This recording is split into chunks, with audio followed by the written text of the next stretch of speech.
Hola a todos, soy Blas Ruiz Grau y esto es Asesinos en Serio.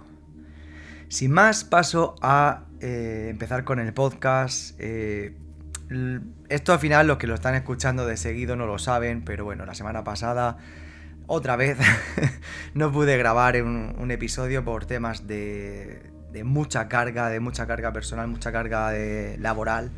Y no me pude poner con esto, pero ya estamos aquí de vuelta. Y lo cierto es que este podcast va a ser ciertamente un poquito referencial al capítulo anterior por ciertas cosas que han pasado después y que vamos a comentar y que vamos a ver. Como siempre hago, empiezo siendo referencial porque como siempre hago una recomendación. No llevo todo lo que quisiera del libro leído. No llevo todo lo que quisiera porque, ya digo, están siendo unos días muy caóticos. Para bien, todo para bien, nada para mal, pero es verdad que no tengo tiempo ni para lo que a mí me gusta, que es leer, grabar este podcast o otro tipo de cosas, ¿no? Bueno, pero sí que es cierto que cuando tengo un momentito sigo leyendo el libro con el que estaba. Y digo que es referencial este capítulo porque vuelvo a hablar de Vicente Garrido, porque estoy ahora con su libro Nuevos Perfiles Criminales.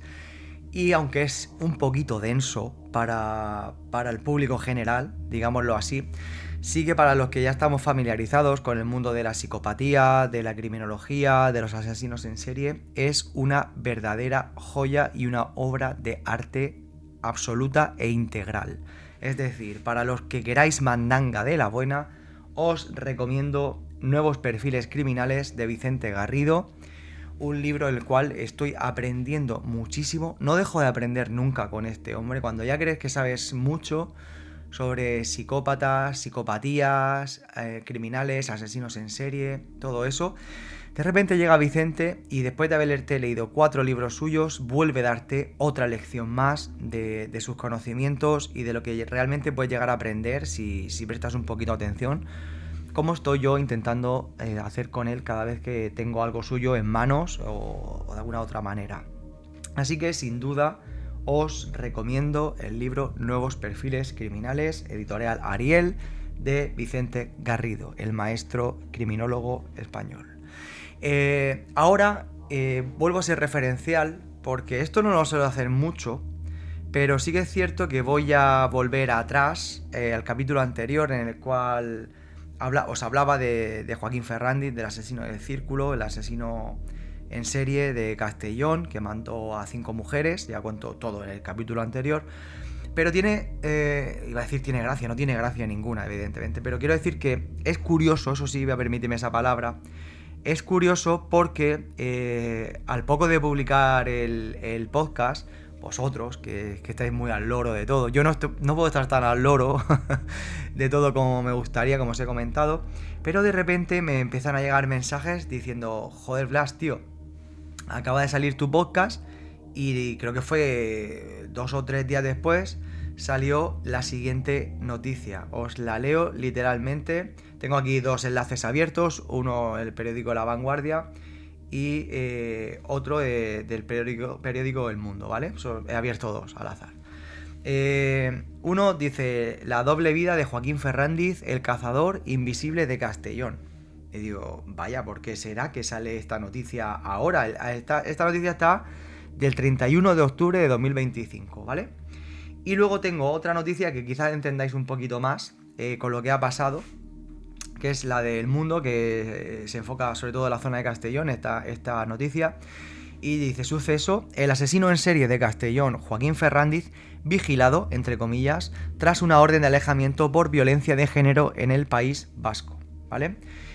Os leo lo de abajo, que dice: Ferrándiz vive en el País Vasco tras salir de la cárcel en verano de 2023 al cumplir condena por matar a 5 mujeres y ahora tiene una orden de alejamiento de la que fue su compañera sentimental. Vale. Pasamos a comentar esto. Creo que ya decía en el podcast que salía, que sí, estaba. Creo que de hecho leía también en directo que una noticia, porque no tenía conocimiento real de si había salido o no. Yo sabía que había oído campanas, pero no lo sabía porque, bueno, he estado a otras cosas. ¿Para qué voy a decir otra cosa? Y veía que sí, que había salido en 2023, había salido de prisión al cumplir los 25 años, que es el máximo, que aunque estaba condenado a 60 y tantos, si no recuerdo mal, 69 puede ser, no lo sé. Había cumplido 25, que es el máximo que se le permitía estar dentro de la cárcel, ¿vale? A no ser que tuviese otro tipo de condena, como prisión permanente revisable, otra cosa. Bueno, el caso es que sale y él comenta, yo luego lo estuve leyendo, y él comenta nada más salir de la cárcel porque se crea una expectación y un revuelo, y él comenta que se va a ir del país, que no va a volver a Castellón por respeto a las víctimas, y que se va a ir del país directamente, va a salir de España a comenzar una nueva vida. Vale, esto da que pensar y hace reflexionar a los que más o menos sabemos algo sobre psicópatas y sobre psicopatía. Aquí no hay ninguna duda, aquí no vamos a andarnos con chiquitas en decir que Joaquín Fernández es un psicópata completamente, ¿vale? Entonces, los psicópatas tienen... Muchos son muy diferentes entre sí, por eso a veces cuesta identificarlos, otras veces se la cuelan incluso a criminólogos muy avezados, pero hay características en común que definen a un psicópata y que muchas veces se dan y que se repiten mucho, ¿no? Entonces, bueno, aparte que yo creo que os he hablado también en otros podcasts del ego, del ego que siempre acaba saliendo, que les encanta oírse, les encanta escucharse, les encanta que se hable de ellos y todo eso, es muy común en el psicópata y que entra dentro también del serial killer. Y sobre todo el cómo montan una vida para que al final ellos acaben pareciendo, pues, incluso la víctima, ¿no? Como que acaben diciendo, pobrecito, lo hizo por esto, lo hizo por lo otro, o simplemente que mientan para que confiemos en ellos. Eso es una cosa sí que es hiper común, sobre todo en el psicópata integrado, que lo veamos como una persona incapaz de hacer daño, que quieras tener de vecino, ¿no? Como ese vecino que siempre saluda. Y en el caso de Joaquín Fernández, solamente al salir de la cárcel y mostrar esa actitud ya nos demuestra que pretende eso, ¿no? Que pretende redimirse, que pretende que digan, pobrecito, ha cumplido su condena, ya es otra persona, ha pagado por lo que hizo. Dar esa imagen, ¿no? De decir, bueno, yo tengo un respeto profundo hacia las víctimas, hacia lo que hice, no voy a volver a Castellón y de hecho me voy de España. ¿Qué sucede tras esto? Que como todo psicópata no está diciendo la verdad y no sale de España. No sé las razones, evidentemente. Él no está aquí ahora conmigo para defenderse y decir, pues no lo hice por esto o por lo otro. Quizá tenga sus razones reales por las cuales no pudo salir de España, por las cuales no pudo cumplir la promesa que hizo frente a los micros. Pero lo que sí que es cierto es que no salió de España, se fue a vivir al País Vasco. Y entonces allí, según veo la noticia, pues empieza a trabajar. Primero no voy a dar datos, porque bueno, la noticia está para verla en internet muy fácil, googleando. Pero bueno, empieza a trabajar pues en una empresa de repartidor, una empresa conocida, en un sitio muy concreto del País Vasco. Luego empieza a hacer otro trabajo en otra parte directamente del País Vasco.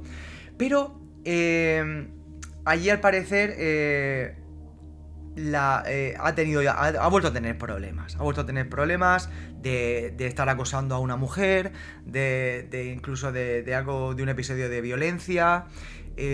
Sea cierto o no sea cierto, eso evidentemente nosotros aquí no somos jueces, pero sí que demuestra un poco que al final lo que se dice siempre. Yo lo que quiero venir a traer aquí es que por mucho que lo intentemos y por mucho que la sociedad quiera pensar o le apetezca pensar que al psicópata se le puede reintegrar en la sociedad, no va a ser así, no tiene una cura, no es una enfermedad, ¿vale? Las enfermedades se tratan y se curan, esto no es una enfermedad, es un trastorno el cual no se puede curar, ¿vale? No existe una pastilla, el Psicopatil 2000, el cual te puedas tomar y a partir de tomarte esa pastilla, pues ya directamente te conviertas en una buena persona y no vayas a hacer nunca más daño a nadie, ¿no? Digamos que yo siempre he comparado a los... No sé si lo he dicho en algún episodio del podcast también, porque al final me repito más que el ajo, pero sí que lo he comparado muchas veces al psicópata con el yonki, ¿no? Sobre todo cuando estamos hablando también del asesino en serie, del serial killer, cuando ya ha probado la sangre, ¿vale? Ya siente la necesidad de satisfacer esa fantasía, ¿no? A la cual está cometiendo un delito con ella.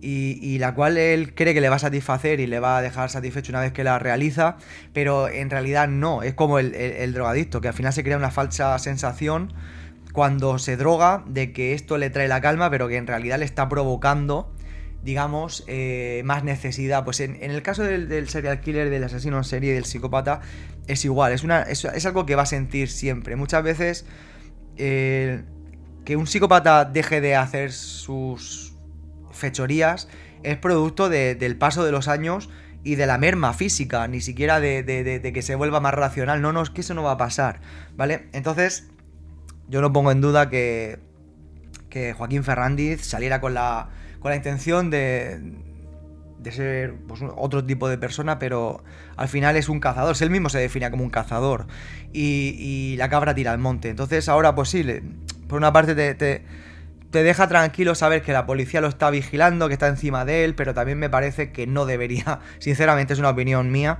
pero creo que no debería estar en libertad, porque es una persona que de una manera o de otra necesita nutrirse de ese daño hacia los demás, y ese daño pues ya vimos cómo se transformó la otra vez en 5 víctimas mortales, ni más ni menos. Entonces, pues bueno, no sé qué pasará con Joaquín Fernández, ojalá no suceda nada grave, pero bueno, ya sabemos que estos casos no suelen acabar nada bien. Entonces, bueno, pues yo ahí lo dejo esta inquietud en el ambiente y con ella pues paso a relatar el caso de la semana, que creo que desde luego tampoco va a dejar muy buen cuerpo una vez que lo cuente, ¿vale? Antes, vengo a hablaros del que se conoció como el crimen de Santomera, el parricidio de Santomera. Bueno, hubo otro, pero este en concreto sucedió en el año 2008 y a mí me llamó mucho la atención porque en esos momentos simplemente lo escuché un poquito de pasada, no le presté mucha atención en su momento, pero todo vuelve, ¿no? Todo esto es como un boomerang y al final volvemos a ver la cabra tira al monte, y yo creo que al final cuando yo no voy al crimen, el crimen viene a mí. Y os voy a contar cómo llegué a saber bien sobre este crimen, del cual os voy a relatar ahora. Y todo fue porque, bueno, yo comencé en el tema de la escritura, comencé por muchísima suerte a trabajar, a colaborar en una web literaria, más colaborar que trabajar, en la web Zenda Libros, una web maravillosa que surge de Arturo Pérez Reverte y Leandro Pérez, escritor y periodista maravilloso y amigo personal, y el cual pues bueno se convirtió después de empezar ya a colaborar con ellos, y bueno pues al colaborar en esa web yo empecé a poner esos artículos que acabaron transformándose en mi libro Que nadie toque nada, que publiqué en 2018, pero bueno, con esos artículos en los que yo desmontaba mitos policiales, yo investigaba, yo hablaba, yo contaba y traía un poco todo al público en general, pues por suerte fui conociendo a mucha gente. Y en esas conocí pues a 2 guardias civiles, amigos entre ellos, maravillosos, a los cuales ellos sabes quiénes son de sobra, que trabajaban en Fuente de la Higuera, aquí en Alicante, han trabajado en la zona de Murcia, ahora uno de ellos está trabajando en Cuenca. Yo creo que con esos datos ellos mismos saben quién son, a los que adoro profundamente porque también hemos creado un vínculo de amistad después. Pero con uno de ellos, pues, quedé para tomar un café una vez y me cuenta directamente sobre este caso, porque tenía una relación, no voy a dar mucho detalle, porque ya digo, no quiero poner en compromiso a nadie, pero que tenía una relación directa con el caso y con la detención del individuo. Entonces, los datos que me dio, lo que me contó sobre este caso, son totalmente de la fuente prácticamente directa, ¿vale? Entonces, pues bueno, eso me hace con el tiempo investigar un poquito sobre este caso y saber lo que pasó. Y entonces lo que os voy a contar pues ha sido pues eso, pues fruto de mi investigación, del cual pues sinceramente íbamos a montar junto a mi amigo Senen un programa especial para relataros, incluso en los pasos que siguió el asesino, allí en el propio Santomera y en Murcia, pero bueno, circunstancias del destino no he podido, por trabajo, por lo mismo, por carga laboral, por 1000 cosas, así que os lo voy a traer aquí para que los que no lo conozcáis alucinéis con el crimen de Santomera. Lo primero que voy a contar es que, bueno, pues eso, lo que he dicho ya, que ocurrió en el año 2008, en la noche del 15 de abril, en Santomera, una localidad murciana que tiene unos 16.000 habitantes y que está situada más o menos a unos 30 kilómetros de Murcia. ¿Qué ocurrió? ¿Qué pasó? Vamos a contar primero el qué pasó y luego el cómo pasó, ¿vale? ¿Qué pasó? Pues que apareció un hombre paseando a las 9 de la noche por la plaza de la iglesia del pueblo con un fardo en las manos. Ese fardo es espeluznante, cuidado, ¿eh? Ese fardo lo acariciaba y aseguraba a todo con el que se cruzaba que era la cabeza de su madre, ni más ni menos. El hombre en cuestión era Ángel Caretanuto, tenía 34 años, aunque en Santomera se le conocía como Ángelo. Y su madre era Teresa Macanás, de 56 años, que regentaba el estanco del pueblo y que, pues, la mujer, pues, era bastante conocida allí. Hay que decir también que él iba desnudo de cintura para arriba y que tenía una cinta puesta en la frente. Ángelo, cabe destacar que había tenido varios episodios de esquizofrenia graves que le llevaron a ser detenido hasta en 4 ocasiones, dos de ellas también por agredir a su madre, y en las cuales también fue condenado a cumplir, pues eso, valga la redundancia, condena en un centro psiquiátrico en los años 2003 y 2006, como vemos, cerquita de cuando ocurrió el crimen. Al parecer, al principio no se le tomó demasiado en serio cuando pasaba con la, ya digo, paseando con la supuesta, en ese momento era supuesta cabeza de su madre, no se tomó demasiado en serio y además muchos de los transeúntes con los que se cruzaba pues huían de él porque también tenía como una fama de violenta debido a esos episodios de esquizofrenia.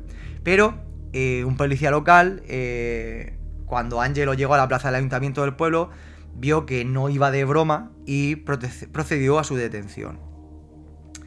Lo primero que hizo el que ya era un parricida delante del policía fue pronunciar las siguientes palabras, ¿vale? Esto es testimonio 100% verídico. Dijo: "La he matado", así como lo estoy diciendo, y mirando el bulto se dirigió a ella y le dijo: "Ahora estás callada, te quiero mucho". Todo esto mientras le seguía acariciando la cabeza. El policía, ya con Ángelo bajo control y la cabeza sobre un banco, alertó a la Guardia Civil, que enseguida se personó en la plaza. Como es lógico, enseguida se pusieron con la investigación y le fue bastante fácil dilucidar lo que había sucedido, porque bueno, estaba todo bastante claro, por desgracia. Teresa regentaba desde hacía varios años un estanco y puerta con puerta. Ella también había comprado un año antes un local en el que había montado un negocio para su hijo que llamaron el Mar de Galilea, para que pues su hijo pudiera trabajar, ¿vale? Al parecer Ángelo le propinó un fuerte golpe a Teresa y después de varias puñaladas en el costado que acabaron con su vida en la cocina del mismo, luego la decapitó con un cuchillo de grandes dimensiones y salió por la puerta trasera del bar en dirección a la puerta del ayuntamiento de la localidad con la cabeza envuelta en un trapo. Como digo, durante el camino hablaba con lo que llevaba en ese momento debajo de los brazos y le iba contando a los vecinos lo que había hecho. La historia ya en sí ya es espeluznante y bastante trágica, pero sinceramente creo que adquiere una mayor dimensión al saber que Teresa ya había anunciado en un programa de televisión, más en concreto en el programa Gente, que se emitía en esos momentos en televisión española, lo que por desgracia acabaría pasando unos años después. Fue en el año 2001, donde contó que en cualquier momento podía ser atacada por él y donde relataba lo siguiente, entre comillas: "No es malo, pero lo que toma le hace malo y a nosotros nos está destrozando la vida". Con esto entendemos que su esquizofrenia podría haber sido provocada pues a causa de una drogadicción. También advirtió de lo siguiente, entre comillas también: "Yo no puedo más porque va a pasar una desgracia en mi casa muy grande hasta que nos dé un golpe y nos mate". Ya digo, es completamente escalofriante porque fue precisamente justo lo que pasó. A pesar del miedo que sentía, una madre es una madre y eso es innegable. y Teresa nunca dejó de la mano a su hijo, al que, como ya he contado anteriormente, le puso pues un negocio que fue el bar para ayudarle económicamente, y en el que ella, pues siempre que podía, la pobre mujer pues le echaba una mano, siempre que podía. Una vez que se le pregunta evidentemente a los vecinos del pueblo, pues decían que ella les sobreprotegía demasiado. Sobreproteger, pues no sé si es la palabra. Esto ya volvemos al tema de la opinión personal. Yo al final pienso como padre que hacemos a veces todo por nuestros hijos y hay veces que la desgracia hace que, bueno, en este caso el hijo lo pagase de esta manera, ¿no? Ella creo que solamente pensaba en que su hijo pudiera tirar para adelante, pero él, bueno, pues ya digo, lo pagó de la peor manera posible. Para saber un poquito más de Angelo, puedo contar que era hijo de un italiano, al que su madre conoció en los años 70, estando ella de migrante en Alemania. Allí Teresa se casó con él y tuvo 2 hijos, Angelo y una niña más, perdón. Aunque, bueno, pues se acabó también divorciando de él y ella regresó a España. Cuando fue detenido, el acusado, Angelo, se negó a declarar frente al juez y a que se le reconociera por un médico forense. De él se decía que tenía muchos gestos despectivos con todos los que lo trataban una vez detenido, e incluso se llegó a mofar de ellos. También que era perfectamente consciente de lo que había hecho en ese momento, que no mostró arrepentimiento ninguno en ningún momento y que nunca se llegó a derrumbar por lo sucedido. En 2009 iba a tener lugar el juicio, pero no se llegó a dar, pues se llegó a un acuerdo entre la Fiscalía y la Defensa para que el parricida ingresara en un centro de salud mental, en el cual, pues creo que de manera acertada, ya estaba de manera preventiva tras los hechos. Estaba en concreto en el módulo psiquiátrico de la prisión de Fontcalent en Alicante. Esta prisión, además ese módulo psiquiátrico, un servidor lo ha podido ver con sus propios ojos y bueno, consta de digamos tres, ¿cómo lo explicaría yo ahora? Un escritor que se queda sin palabras, maravilloso. Ya digo, es que estoy fundido mentalmente también, y eso también ayuda mucho. Digamos que consta de 3 módulos, en el cual, digamos, el módulo 1 pues están los enfermos mentales con menos peligro, los cuales necesitan menos atención, un módulo en el cual, el módulo número 2, en el cual ya necesitan un poco más de atención, y en el módulo 3, donde evidentemente están los que necesitan estar muy vigilados. Y en ese estuvo el arropiero, por poner un ejemplo, que es el mayor asesino en serie de la historia de España, en el cual pues ya he hablado algunas veces, pero no me importaría volver a grabar un podcast sobre él, porque tiene chicha, el cual para contar muy a fondo su caso. La verdad que la otra vez lo he tratado de manera un poco somera, pero aquí sí que puedo tratarlo bien. O sea, quizá lo haga en la temporada 2, no tengo plan para hacerlo en el siguiente, pero sí que lo haga en la temporada 2, un episodio del arropiero que creo que os puede gustar bastante. Y ahí estuvo también el que se conoce como el Matamendigos, y en el cual, para el que lo haya leído, al que haya leído mi trilogía, la trilogía del No, sabrá que tengo una relación muy estrecha con ese módulo psiquiátrico de la prisión de Fontcalent en Alicante, por ciertas cosas, ¿vale? Al que no haya leído la trilogía le invito a leerla. Bueno, vuelvo al caso y digo que ya que con esto de que se le acordó, se tuvo este acuerdo, pues fue absuelto del asesinato con agravante de parentesco, pues debido a su enajenación mental, y se le aplicó un internamiento en dicho centro con un máximo de 20 años. Allí ahora mismo está siendo medicado, pues con especial interés, para que nunca deje de tomarse ese tratamiento, ya que los 7 psiquiatras que lo evaluaron llegaron a una misma conclusión. Y esta es con la cual voy a acabar este relato, y con la cual os invito pues también a una profunda reflexión. Y es que esa conclusión que llegaron es que en caso de no tomarse ese tratamiento, Angelo se convierte en una persona muy peligrosa para la sociedad. Y ahí lo dejo. Que podría hacer ahora una reflexión profunda sobre cómo está el mundo, cómo está el tema de la salud mental, cómo está el mundo de la salud mental dentro también del crimen. Todo eso sí que podría hacerlo, evidentemente, pero creo que vosotros también tendréis una opinión muy formada y simplemente con esto que os acabo de dar, con estos datos, creo que podréis sacar una conclusión bastante acertada, en la cual pues no hace falta que la dé yo, ¿no? Entonces, bueno, pues lo voy a dejar ahí, con la promesa de que falta solamente un capítulo para mi meta de lo que yo he establecido esta temporada, con la promesa de que lo voy a ofrecer, evidentemente. Ojalá, ya digo, para los que estáis siguiendo esto semana a semana, sea la semana siguiente, yo quiero, y creo que sí que se dará, pero bueno, ya digo, como están siendo días chulos en lo personal, pero difíciles a la vez porque no tengo un minuto. No lo sé si podrá ser, yo creo que sí, pero lo voy a intentar a muerte para que lo tengáis, para que acabemos la temporada lo mejor posible y ya, una vez que la acabe, prometo ponerme a trabajar con calma pero sin pausa en una segunda temporada donde os traiga el mejor contenido sorprendente, cosas que os dejen con la boca abierta, que no paráis de decirme que os sorprenden mucho porque casos que ya conocíais, os estoy aportando datos que no teníais a mano, de los cuales no conocíais, y eso me alegra un montón.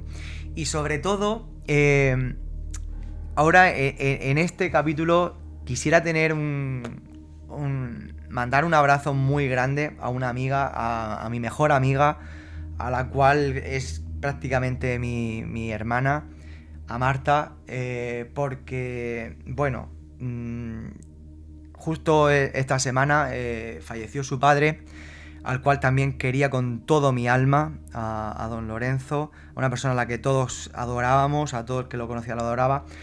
Y me contó una cosa, Marta, que la noche en la que falleció su padre, la cual pues los nervios estaban a flor de piel y todo estaba patas arriba en su mundo, ella se puso mi podcast en YouTube, que creo que es de las pocas personas que lo oyen en YouTube, y la adoro por eso. Ella se puso mi podcast en YouTube y lo escuchó para evadirse, y yo, sinceramente, pienso que si esto sirve para que una persona que en un momento dado necesita salir de este mundo, por lo que sea, y esto le sirve para eso, yo soy la persona también más feliz del mundo en ese sentido. Así que saber que he podido contribuir a eso me hace bastante feliz, a pesar de las circunstancias, y te mando un besazo, Marta, mando un besazo al cielo para don Lorenzo también, y que sepas que te quiero muchísimo, Marta, y que este podcast va dedicado a ti y a tu padre. Así que nada, lo dicho, vuelvo pronto con el último capítulo de la temporada. Espero sorprenderos con él. Estoy pergeñando algo, no voy a mentir, estoy pergeñando algo. Así que os veo muy prontito. Soy Blas Ruiz Grau y esto es Asesinos en Serio.